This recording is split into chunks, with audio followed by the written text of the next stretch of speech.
And we will work very hard in blocking all new spending and putting forth your agenda. Sheriff Nugent, Tea Party caucus, your thoughts? I think it's a great idea because they have caucuses throughout Congress, hundreds of them. And what it allows is the ability for people that have a particular issue to bring forward, and you have congressmen and senators that can actually get involved in this. That's what we're supposed to be doing when you get sent. If you're sent to Washington, you're a representative of the people.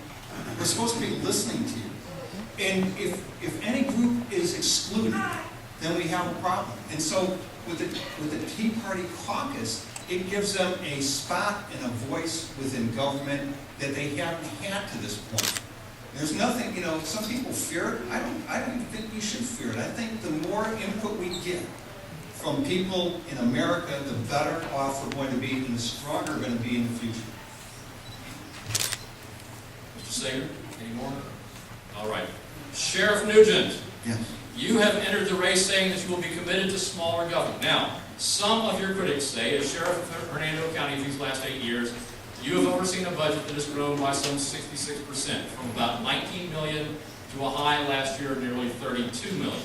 Can you assuage the concerns of voters who, looking at the raw numbers, would conclude that this growth does not reflect the stewardship of a fiscal conservative? The Board of County Commissioners came to me, the sheriff, and asked if we would take over and do consolidated dispatch for the entire county, for all fire departments and the City of Brooksville Police Department. And when we decided to do that, we saved the county 50% in what those taxing districts were paying by us doing it. The next thing was emergency management. There was a debacle on emergency management. We wound up arresting one of the individuals. The county came back to the sheriff and said, would you take over emergency management for us? And we did it, instead of 7 people that they had in it, we did it with 5. We are conservative in regards to what we spend. Last year, we gave back $2 million to the Board of County Commissioners. We cut our budget by 3% last year, and we cut our budget again this year by 3%. We gave no pay raises, no raises at all to any of our employees. That's about being a conservative. That's actually, putting, the words to the pavement. Not just saying you can do something, but actually doing it. And we're proud of the Sheriff's Office. Our crime rate went down last year 15%, and I just got the numbers for the first 6 months of this year, and it's down another 6.5%. And we do accountability sessions at the Sheriff's Office. We talk about every issue that goes on. We are accountable for what we do. Mr. Sager, 1 minute. 67% in 8 years is ridiculous. With a 26% increase in the population in Hernando County, our sheriff's office has grown by 67%. But that's not the most egregious statistic. Right now, our sheriff's office has convinced the people of Hernando County that they should be taking over a private corporation known as the county jail. A private corporation that has been in private hands for 22 years. With the statement of, we need to take it over because government can do it cheaper. And let me tell you something, folks. With the sheriff's new plan, a little over 40 people are going on the unemployment line, so that the remaining people that are now going to be deputized can all receive $7,000 per year increases. In the worst economic time in our nation's history, 40 more people are going on the unemployment line. An entire sector of private industry in our county is being gobbled up into the public sector, and the people that are there are getting $7,000 per year raises. Sheriff Nugent, 30 seconds. First of all, the sheriff didn't gobble it up. That private company that had contract for 22 years was never rebid once. They walked out on the county and gave the county a 120-day notice and said, guess what? You all have the jail back. That's exactly what happened. And they came to us and asked us if we would do it.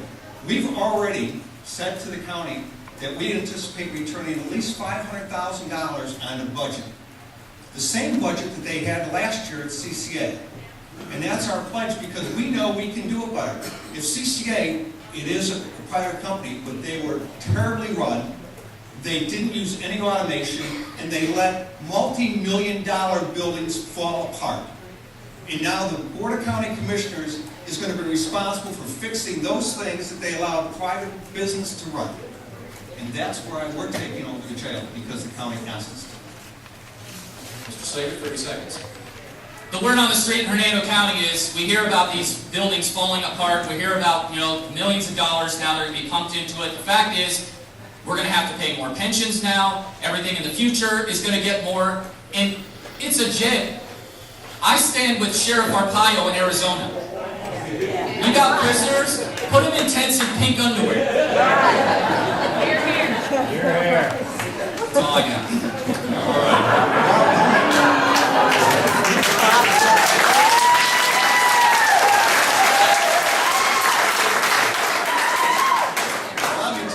Sheriff Joe in Arizona is a hero of most sheriffs, particularly in Florida.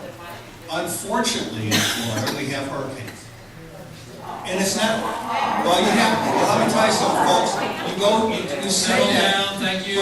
but you are responsible for them. When government locks somebody up, you're responsible to take care of them, whether you like it or not.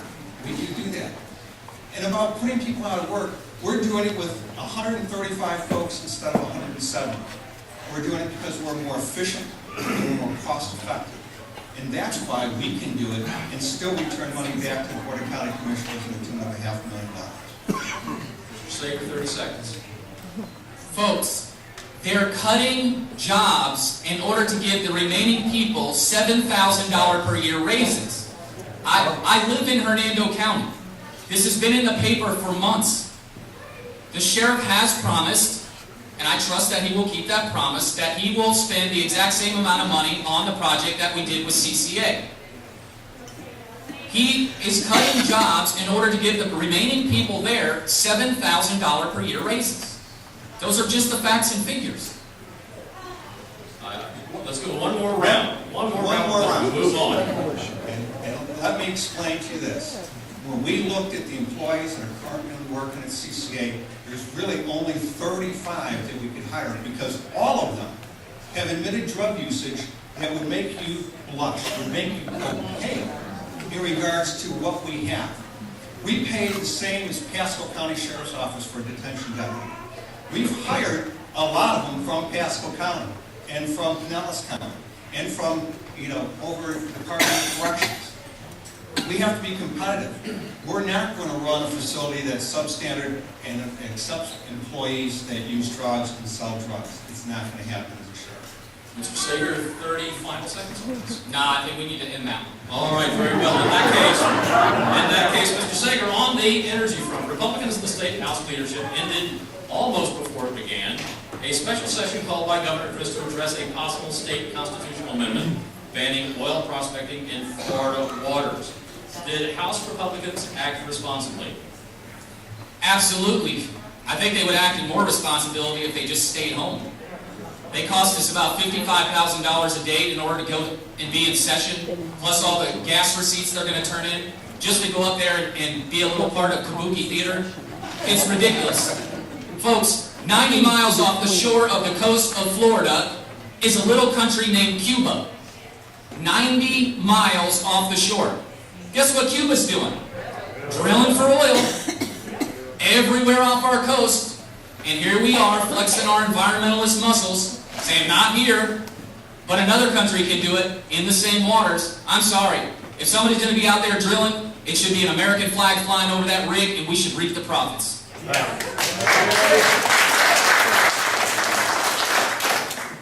I think that the legislature did exactly what they should have done, was walk away.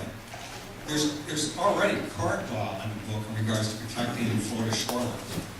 It was a waste of money and time in a grandstand to do a constitutional amendment with something that didn't require it. It just doesn't require it. And in my estimation, they did exactly what they should have done. All right. Any more on that, gentlemen? All right. Sheriff Nugent, In 2004, you signed a statement supporting the reauthorization of the federal assault rifle ban, a statement that said, among other things,